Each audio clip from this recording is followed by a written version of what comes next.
Il y a quelques mois, j'ai reçu un appel qui m'a glacé le sang. C'était André, 74 ans. Un homme que j'avais suivi pendant des années pour de l'hypertension modérée. Rien de grave. Il m'appelait de l'hôpital. Sa voix tremblait. Docteur Morgan, ils me disent que mes reins ne fonctionnent plus qu'à 20%, qu'ils parlent de dialyse. Je ne comprends pas, je n'ai rien senti, aucune douleur. Comment c'est possible? J'ai fermé les yeux, j'ai pris une grande inspiration, parce que je savais exactement ce qui s'était passé. André mangeait du pain blanc à chaque repas, il ajoutait du sel surtout, il prenait de l'ibuprofène tous les jours depuis 10 ans pour ses douleurs au dos, il passait ses journées assis devant la télévision, et tout ce temps, ses reins mouraient en silence, sans un cri, sans un signal d'alarme, jusqu'au jour où il était trop tard pour faire marche arrière. Vous savez ce qui me brise le cœur dans cette histoire? C'est que personne ne lui avait dit. Personne ne lui avait expliqué clairement que certaines habitudes quotidiennes, certains aliments apparemment inoffensifs, certains médicaments qu'il prenait sans prescription étaient en train de détruire ses reins. Parce que les reins ne crient pas, ils ne font pas mal, ils travaillent en silence, 24 heures sur 24, filtrant votre sang, éliminant les toxines, régulant votre tension, produisant des hormones essentielles, maintenant l'équilibre chimique de tout votre corps. Jusqu'au jour où ils n'en peuvent plus, où il s'effondre, et à ce moment-là, il est souvent trop tard. Aujourd'hui, je vais vous parler des 4 poisons quotidiens qui détruisent tous vos reins sans que vous le sachiez. Et je vais commencer par celui que presque personne ne soupçonne, celui que vous avez probablement consommé aujourd'hui même. Bonjour, je suis le docteur Morgan, médecin spécialisé dans la santé des seniors et la prévention des maladies chroniques. Depuis plus de 20 ans, j'accompagne des hommes et des femmes qui découvrent, souvent trop tard, que leur mode de vie a silencieusement détruit leurs organes vitaux.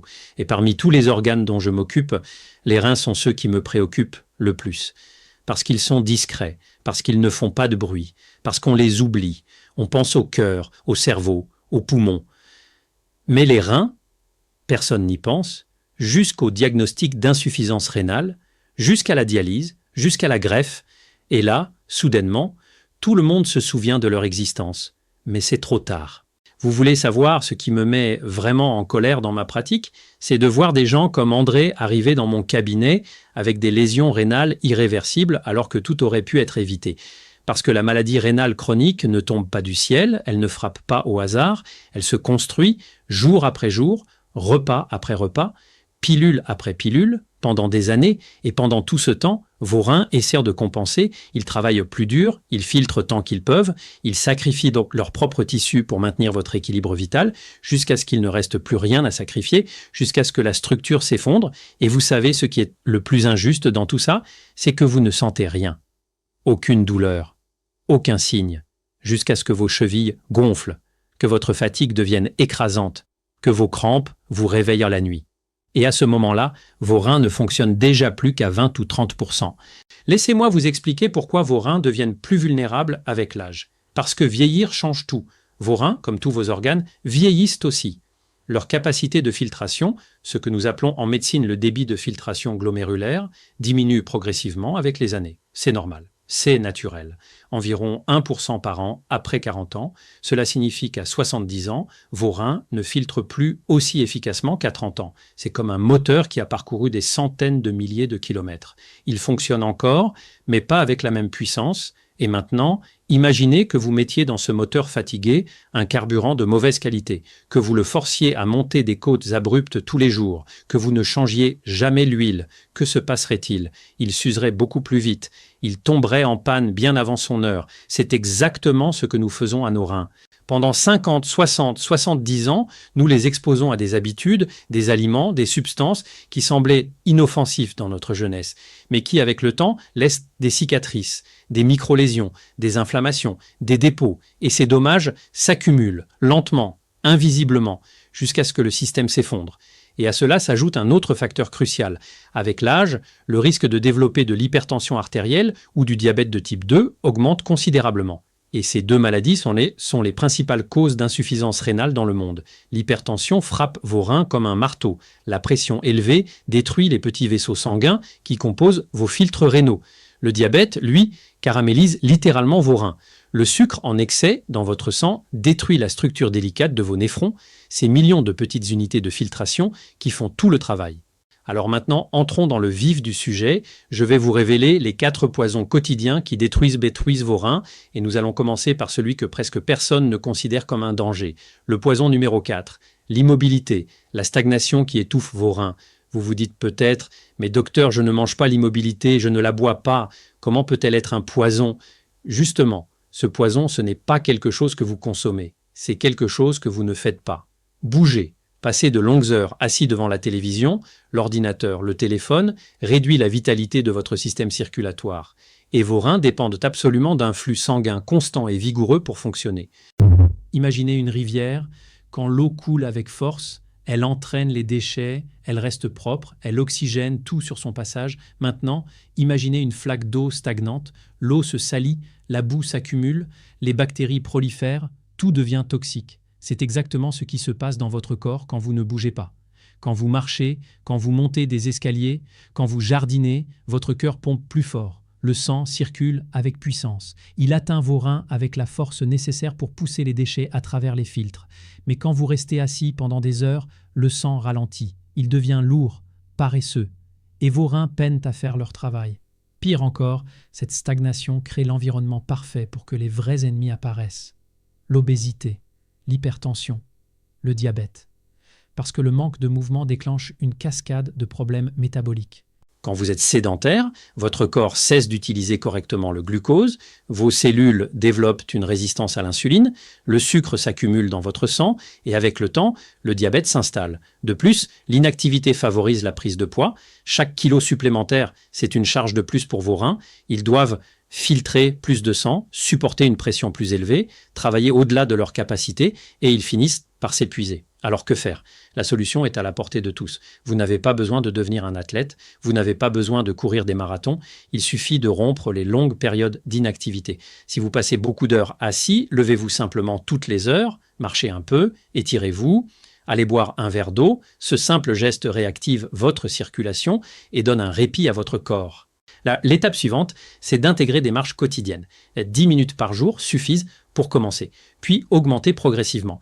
Le plus important, ce n'est pas l'intensité, c'est la régularité.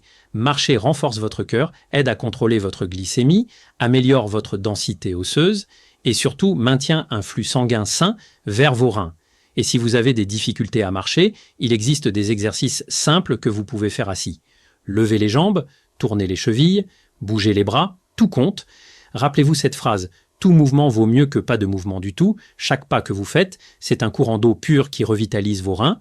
Passons maintenant au poison numéro 3, les pilules antidouleurs qui semblent inoffensives. Cet ennemi se cache à la vue de tous dans presque chaque foyer. Ce sont ces comprimés que nous prenons sans réfléchir quand apparaît un mal de tête, une douleur musculaire, une inflammation. Je parle des anti-inflammatoires non stéroïdiens. L'ibuprofène, le naproxène, le diclofénac. Des millions de personnes les utilisent régulièrement, croyant que parce qu'ils sont en vente libre, ils ne présentent aucun danger. Mais c'est précisément là l'erreur. Ces médicaments, bien qu'efficaces pour soulager la douleur, peuvent être extrêmement nocifs pour vos reins quand vous les utilisez fréquemment ou à forte dose. Laissez-moi vous expliquer le mécanisme. Vos reins ont besoin d'un flux sanguin constant pour fonctionner. Ce flux est maintenu par des substances appelées prostaglandines qui gardent ouvertes les petites artères qui irriguent vos reins. Les anti-inflammatoires fonctionnent en bloquant la production de ces prostaglandines pour réduire la douleur et l'inflammation. Le problème, c'est qu'ils ne font pas la différence entre les prostaglandines qui causent l'inflammation et celles qui protègent vos reins. Résultat, les vaisseaux sanguins rénaux se contractent, le flux sanguin diminue, moins d'oxygène arrive au tissu, c'est comme si vous marchiez sur un tuyau d'arrosage, la plante commence à se faner. Il en va de même pour vos reins quand vous abusez de ces médicaments. Et le plus dangereux, c'est que cette détérioration est silencieuse. Prendre ces pilules quotidiennement pour soulager des douleurs chroniques, c'est comme appuyer et relâcher constamment le tuyau d'arrosage. Le flux est interrompu à répétition jusqu'à ce que les filtres rénaux se détériorent, se cicatrisent, cessent de fonctionner. C'est un processus lent, sans symptômes évidents, qui ne devient visible que lorsque les dommages sont déjà très avancés. Alors, la question se pose, devons-nous simplement supporter la douleur? Bien sûr que non. La qualité de vie est essentielle, mais la clé réside dans l'intelligence et la prudence. Première règle, ne jamais s'automédiquer avec des anti-inflammatoires de manière prolongée. Si votre douleur persiste plus de quelques jours, la solution n'est pas de continuer à prendre des comprimés, mais de consulter un médecin pour découvrir la vraie cause. Deuxième règle, soyez totalement honnête avec votre médecin. Informez-le de tout ce que vous consommez, y compris les produits naturels, les vitamines, les médicaments en vente libre. Beaucoup de remèdes contre le rhume ou pour dormir contiennent des anti-inflammatoires cachés. Troisième règle, il existe des alternatives plus sûres. Le paracétamol aux doses appropriées est généralement moins nocif pour les reins. De plus, les thérapies physiques, les compresses chaudes ou froides, les étirements, les exercices doux peuvent soulager sans dépendre constamment des médicaments. La règle d'or, les anti-inflammatoires sont utiles ponctuellement, mais dangereux quand ils deviennent une habitude quotidienne sans supervision. Maintenant, le poison numéro 2. Le sel. L'ennemi invisible de votre alimentation. C'est sans doute l'un des plus sous-estimés et des plus traîtres. Il est présent dans presque toutes les cuisines. Et beaucoup pensent que le problème vient de la salière sur la table. Mais la réalité est tout autre. Le véritable excès de sodium provient des aliments transformés. Plus de 75% du sodium que nous consommons ne vient pas du sel que nous ajoutons à nos repas, mais des produits industriels, le pain, la charcuterie, le fromage, les soupes instantanées, les sauces, les conserves, les plats surgelés, tout ce qui est emballé. L'industrie utilise le sodium non seulement pour rehausser le goût, mais aussi pour prolonger la conservation des aliments. Et bien que le corps ait besoin d'une petite quantité de sodium pour fonctionner, quand on en consomme trop, l'équilibre interne se rompt. Pour compenser, votre organisme retient les liquides. Il augmente votre sensation de soif, il oblige vos reins à conserver l'eau au lieu de l'éliminer. Cet effort constant finit par surcharger leur système de filtration. Et avec le temps, cela provoque de l'hypertension et des lésions rénales. Le sel est un ennemi qui agit en silence. Il améliore le goût des aliments, mais en excès, il les transforme en un risque mortel. Quand votre corps retient trop de sel, le volume de sang dans vos artères augmente. La pression monte, c'est ainsi qu'apparaît l'hypertension artérielle, l'une des principales causes d'insuffisance rénale. Les reins sont constitués d'un réseau de minuscules vaisseaux qui agissent comme des filtres. Mais la pression élevée les détériore lentement. C'est comme essayer de nettoyer un tissu délicat avec un tuyau d'arrosage à pleine puissance. Le résultat est désastreux. Jour après jour, cette pression excessive cicatrise les tissus jusqu'à ce que vos reins perdent leur capacité à filtrer. Pour éviter cela, il faut adopter une attitude consciente. Protéger vos reins ne signifie pas manger sans saveur, mais manger intelligemment. Première étape, apprenez à lire les étiquettes, recherchez toujours la teneur en sodium. De nombreux aliments apparemment inoffensifs, comme les biscuits ou les céréales, en contiennent des quantités énormes. L'idéal est de ne pas dépasser 2000 à 2300 mg par jour. Si vous avez de l'hypertension, réduisez à 1500. Deuxième stratégie, cuisinez à la maison où vous contrôlez ce que vous consommez.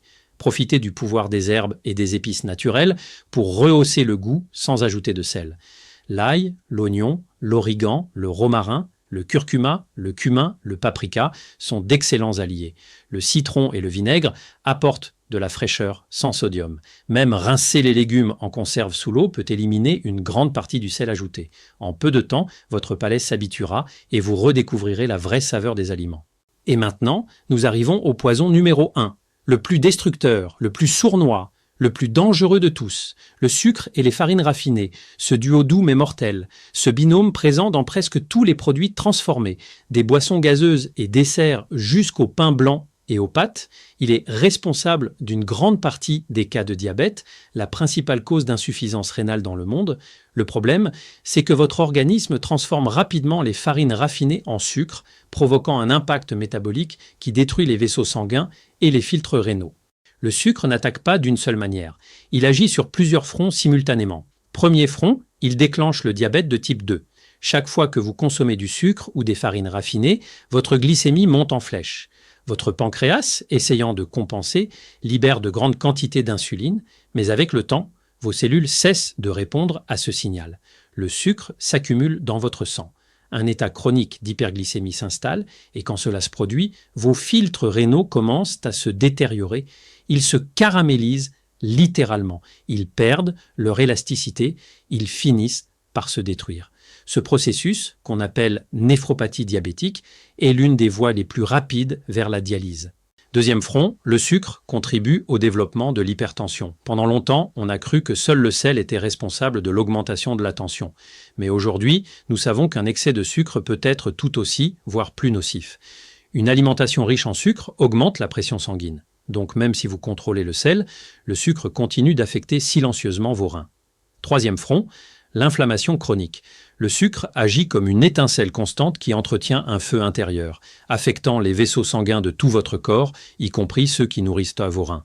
Cette inflammation persistante affaiblit les artères, réduit leur élasticité, empêche une filtration correcte.